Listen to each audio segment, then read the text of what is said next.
Welcome Capricorn, this is Regina from Pacific Tarot. I'm getting ready to do your May general reading, so let's get started with your overall energy for the month of May. The Two of Wands. This is an indication that you are clearly looking towards your future. You are clear about your skills, your passions, your desires. You are interested in expanding what you have built for yourself, growing something more, moving in a new direction, and you're planning that. You're looking at ways to establish a procedure, a way forward, despite this being about a passionate new direction. You're aware that in order to bring your ideas, your feelings, your expression into the material world is by planning, by looking at all the ways that you can have an impact on your life and the life of your environment. In the 10th house, the house of your social identity, is the Seven of Cups. The Seven of Cups is about you recognizing all the different ways that you could move, all the different opportunities that are available to you, and that many of these opportunities feel as though they are the release of a lot of old projections in a way that has you recognizing that there were many illusions from your past that once felt like your heartfelt desires. They felt as though the things that others could give to you or the universe could gift you with that would alter your life, that would give you the missing element, that would set your world straight. And you're now realizing that there is no magic bullet. There is no relationship, amount of money, job, possession that will give you the thing that you essentially desire right now. And what you desire can only be fulfilled and given to you by you. This is a real stripping away of ways in which you've always thought, perhaps about your relationships, your work, and your home, that are now being stripped away as you realize that you are no longer leaning on illusions.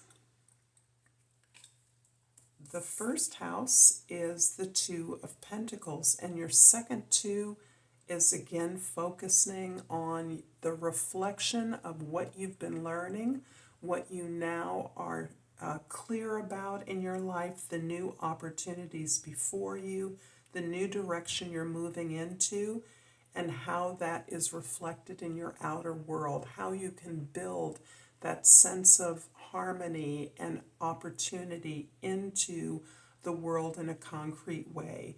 Because there is so much information coming to you about the way you used to do things, the way you used to see things, the way you understood what would make you happy in the past, you are opening that up in new ways that require you to do a lot of learning on the fly. And you are more than capable of doing this, but this is encouraging you to feel the need to be uber flexible, to be spontaneous, to really allow your intuition, which is the key thing here, to really work for you, to clarify out of all the opportunities in front of you what is best for you and how you can uniquely achieve these things in a way that preserves your specialness, what you have to offer that is what is different from others. In your fourth house, the Eight of Swords. In your foundation is really about, in some ways, this reflection, this recognition that you believed in had many illusions about what you thought you wanted, what you thought the things you wanted would do for you. As those things have fallen away, there are endless thoughts and ruminations about what you now understand about what wasn't working in the past. You're really plucking through the many lessons that you've learned, the many ways that you have come to be honest with yourself about the illusions of your relationships, the money you could earn, the possibilities that in the past formerly indeed caged you in. I believe that you are aware that these are, this rumination is part of a pattern of anxiety that you have carried with you throughout your life, throughout many of your experiences coming out of your foundation, your family, your your conditioning, so that you are recognizing this overactive imagination, this over analytical, over planning, over preparation that you feel necessary to do, and really understanding that you must take steps to release yourself from this, to let go of the need to plan as part of a need to control, when really your ability to allow your intuition to work for you is really what is reflecting your most powerful new directions, your most powerful intentions. In the seventh house, the house of your significant others, relationships, the death card indicates indeed a rebirth. This is an area, Capricorn, for you that may be, my sense is that you're feeling a lot of old stories here.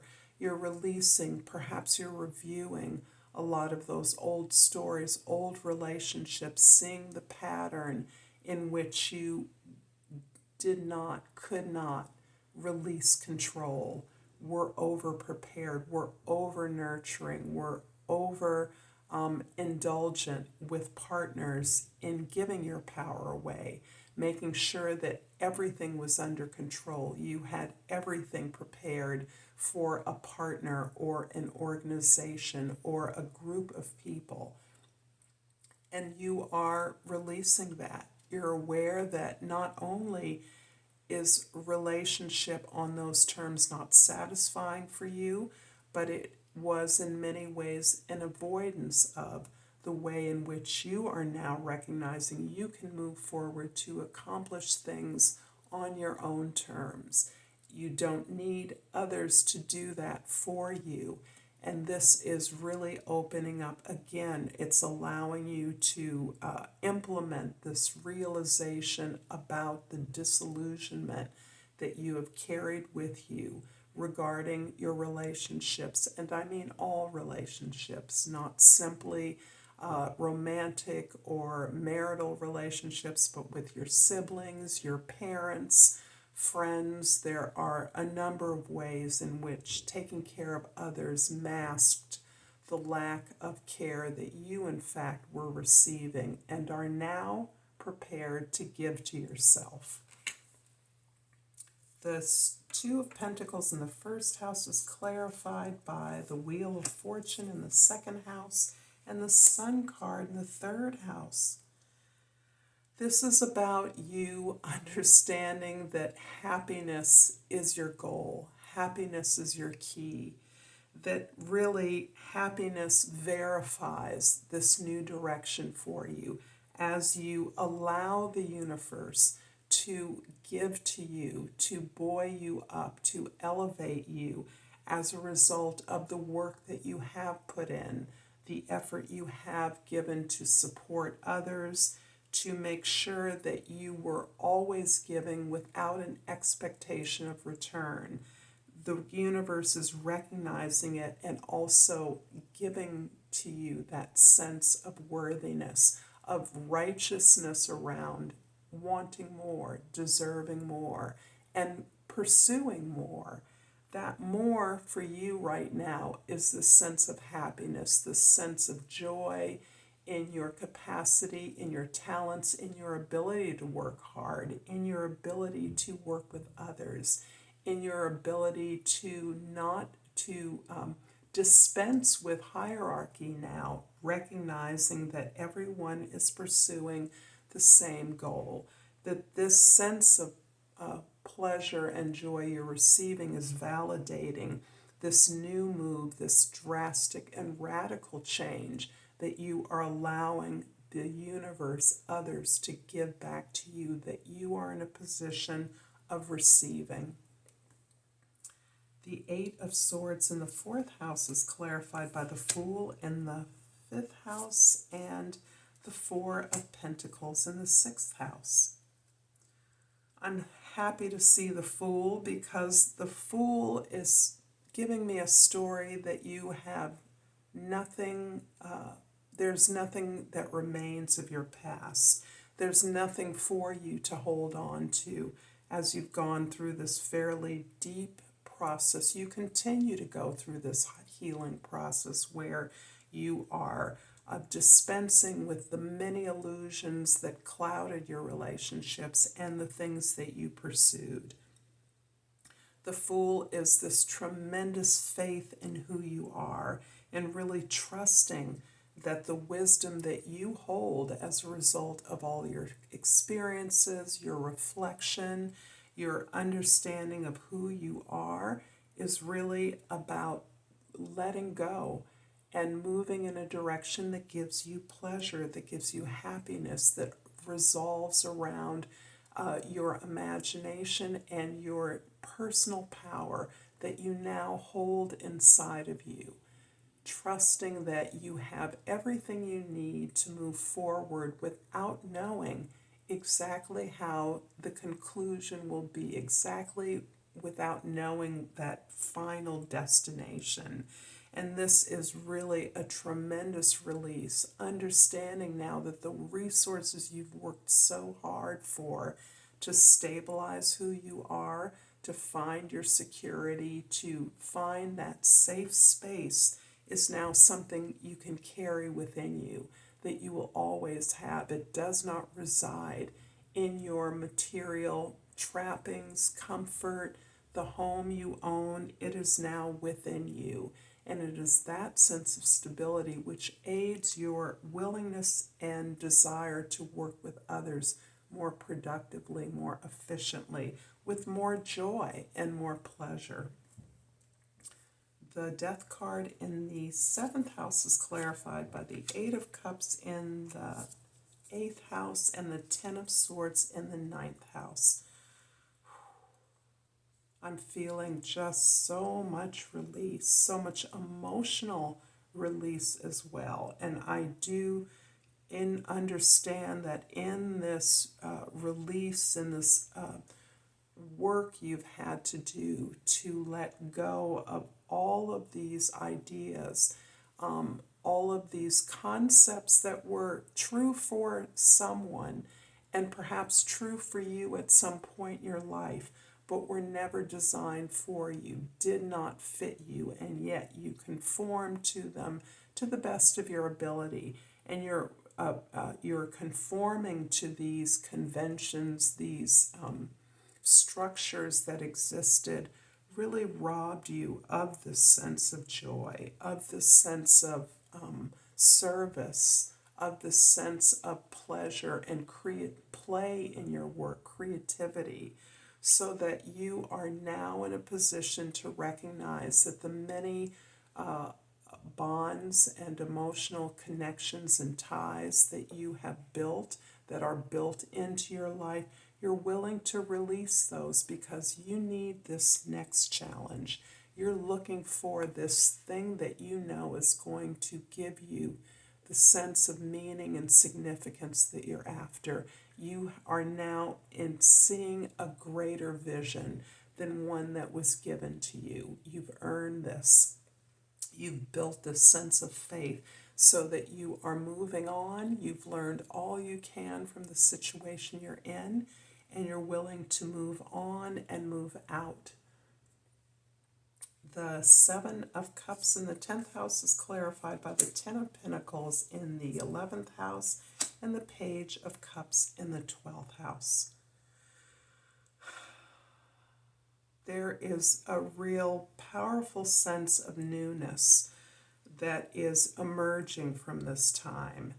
The newness is in many ways the accumulation of your experiences, the wisdom you've gained, the lessons you've been able to learn, the rightness with which you now see you were born with particular talents and skills. This is allowing you to return to a place of authenticity, of belief in your special destiny, your special place in the world, something that you had long abandoned without ever giving up on the belief in that. But the practical requirements of your life seem to indicate to you for a long time that you perhaps should accept what you had felt you were being given to by others, the crumbs of others. And no matter how vast or valuable they may have been, they were relative crumbs because you were looking to others for the things that you now understand you were empowered to give to yourself. You have been long involved in creating a sense of legacy, cultural, ancestral legacy, if not a major financial one. But this is you stepping into some important purpose, some important position in your cultural legacy that imbues and gives you back this sense of lineage that you're a part of, bringing some very special talents, knowledge, or information to your tribe, your family, your team, your culture, however you define that. So there's a real sense of purpose that is being opened up within you. And that is where you are critically feeling imaginative, light, heartfelt, joyful, and really taking the steps to integrate this sunshine, this enlightenment into your life. I'm hoping, Capricorn, that this reading is resonating with you. If so, please like and subscribe to my channel. I'm going to pull 2 oracles for you. The first one from the Crystal Oracle that I haven't pulled in a long time. I've pulled this beautiful card called the Serpentine. The key word is transformation. My life is transforming at the perfect time in the most powerful way. I thank you for all of the wonderful support, love, comments, and feedback that I receive from you. So I always enjoy that. And the second oracle I've pulled from the Hummingbird Oracle is Frolicking Fun. Flip, flutter, and fly with a playful heart. Good advice for we Capricorns. Until next time, Capricorn, I look forward to seeing you. Namaste.